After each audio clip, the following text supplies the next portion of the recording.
Today I am sharing with you how I fed my family of 5 breakfast, lunch, and dinner in a single day for about $10 worth of food, so stay tuned.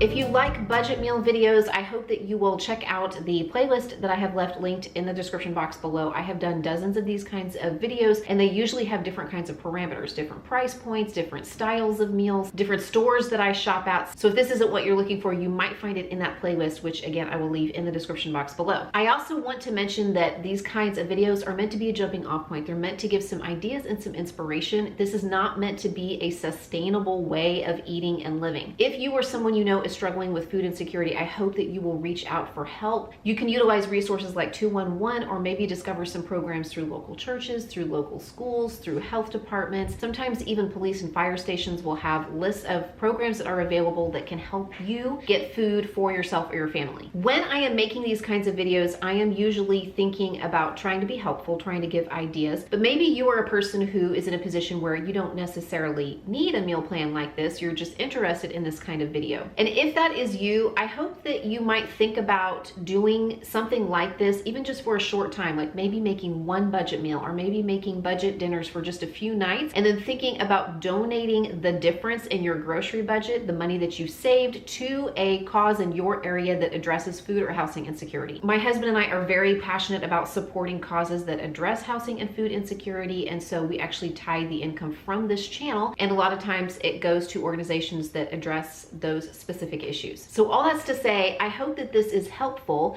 and if it is interesting to you and you are in a position, I hope that you will find a way to help others as well. I shopped at Walmart for this video, and these are the things that I'm going to use. I have 1 package of white rice. This is just a 1-pound package. I have 1 loaf of bread. Just regular Great Value sandwich bread is 88 cents a loaf. I perused the fruit aisles for a couple of minutes. I was really looking for a different fruit besides bananas, but I just couldn't make anything else work in the budget that I was trying to come in at. So if you want to look for a good sale on, apples or oranges or something, or if you're watching this in the spring or the summer and you can pick up a melon or something, by all means, feel free to do that. We're in the dead of winter here. In fact, we had snow and ice yesterday. It's a winter wonderland outside. So I just went with bananas, and I usually try to get some small bananas, but they only had big ones. So I went ahead and got a little more than a pound of bananas, and we'll just slice them up. I have 1 can of chickpeas, 1 can of cream of chicken. I don't normally use this, but I'm going to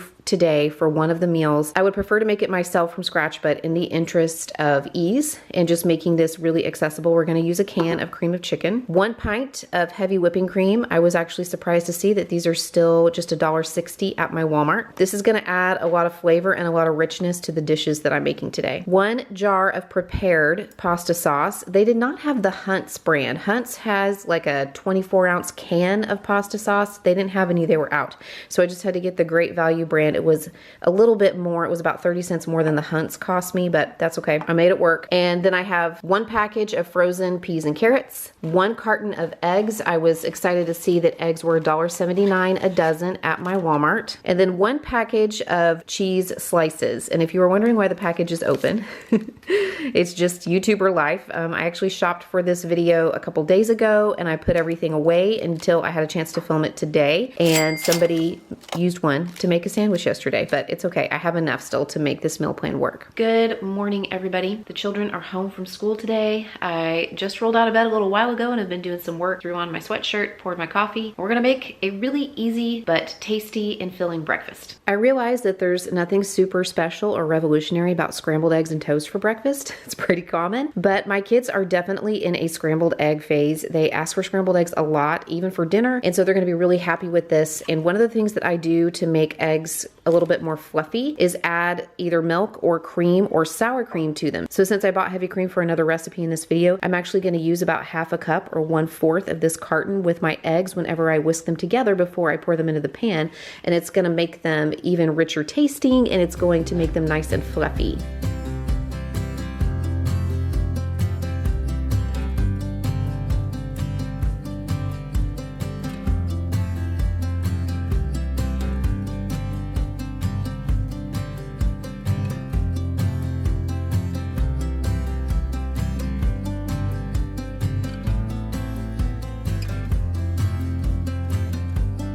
Since I am using a stainless steel pan to cook these eggs in, I did grease the pan and preheat it beforehand. I just used a little bit of oil and I turned it on like medium low. The key to cooking eggs I figured out is to keep the heat really low and to constantly be stirring them like I'm doing now so that they don't have a chance to stick to the bottom. I'm gonna go ahead and add a little bit of salt and pepper now since they're almost done cooking. Just keep pushing them around for just another minute or so. They will be done. I kind of like my scrambled eggs to be pretty dry. Like, I don't like them to be really runny, so that's up to you. Or if you want to make eggs a different way, you know, if you wanted to make eggs over easy, or if you wanted to hard boil your eggs, that's fine. This is just the way that we prefer to eat them. I'm not a giant egg fan, I have to admit. It is a pretty easy meal to make. It's pretty quick. And even with the rise in the cost of eggs as proteins, as a source of protein and fat goes, I think it's still a pretty decent deal. Okay, my eggs are done. And what I'm gonna do now is just unwrap a few of these cheese slices. I'm gonna use 4, and I'm just gonna lay them on top of the eggs like this. And then I'm gonna pop the lid on. The heat is off, the stove is off. I'm gonna pop the lid on and just let the heat from the pan and the eggs kind of melt the cheese a little bit. I don't want the cheese to stick to the bottom of the pan, so I'm not gonna stir it in. And lid. I'm just gonna let that sit in the hot pan for a minute or so, let the cheese melt while I toast the bread.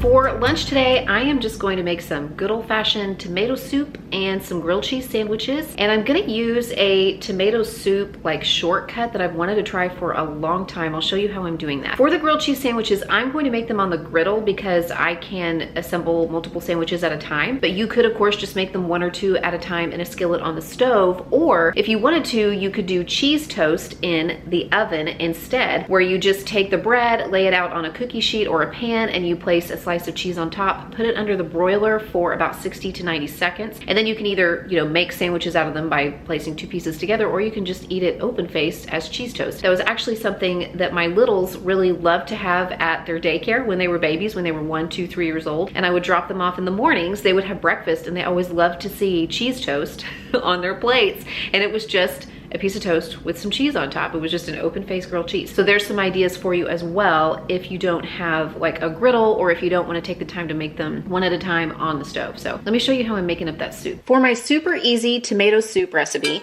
I'm going to take this jar of prepared pasta sauce. So we're gonna start with that. Pour that into my pan. I'm also going to put just about a 1/4 cup of water or so into this jar, and I'm gonna shake it up and then pour that in here as well, because I wanna make sure that I am getting all of the product out and all of the seasonings and all of the tomato. I'm gonna turn my heat on low, like low to medium low, because not only do tomato products splatter, but we're gonna add some cream to this as well, and it will scorch very easily if you're not careful. So I'm gonna add 1 cup of heavy cream. That is, you know, half of my container, and I've already used about a 1/4 of it to make the eggs this morning, so I will still have just a little bit of this cream left for the last recipe. I'm gonna add just a little bit of salt and pepper.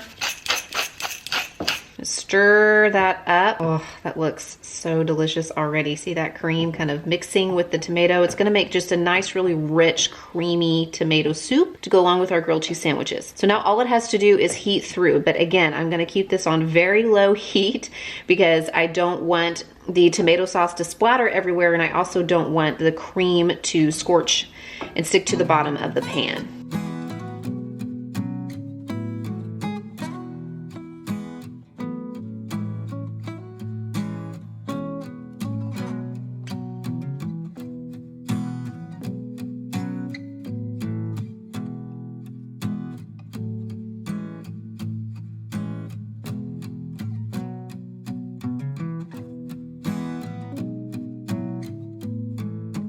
If you have any of these lying around, little Parmesan or red pepper packets from like the pizza place or takeout or something like that, this would be a really great use for them.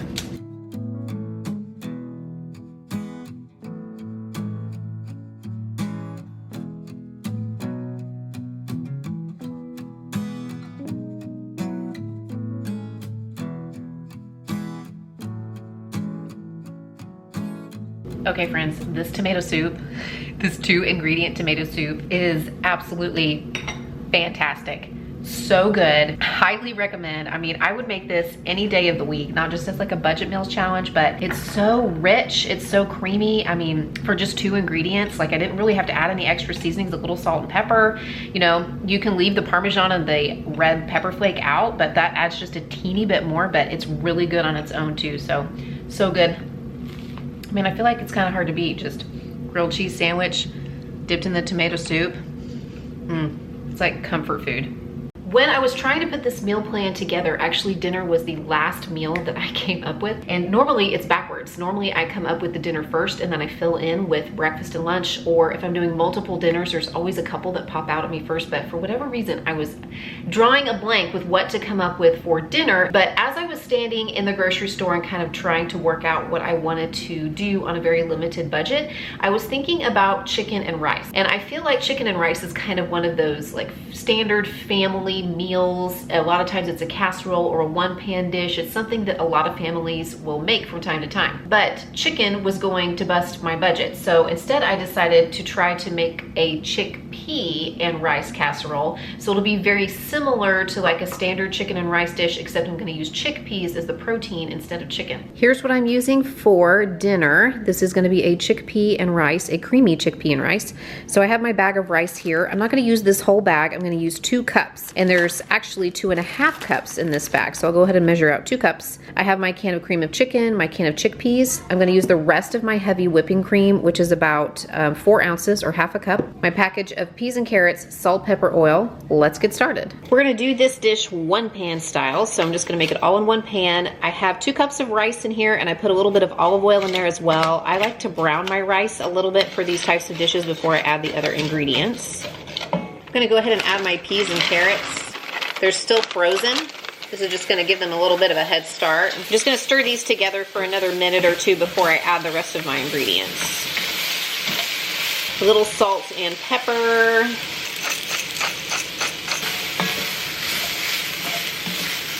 And now I'm adding my chickpeas plus 1 can of water. I'm gonna add my cream of chicken soup. I want to make sure I get all of that out. Leave no soup behind. We use the spatula to scrape it all out. Plus 1 can of water. I did not drain my chickpeas either before I added them. I added them with the liquids from the can. And I'm going to go ahead and add my cream. I'm gonna stir this all together. I'm gonna bring it up to a simmer and I'm gonna cover it and let it simmer for 10 minutes. Then I'm going to turn the heat completely off, but I'm going to leave the lid on for another 10 minutes while the rice finishes steaming. And then it should be ready to eat. Easy peasy.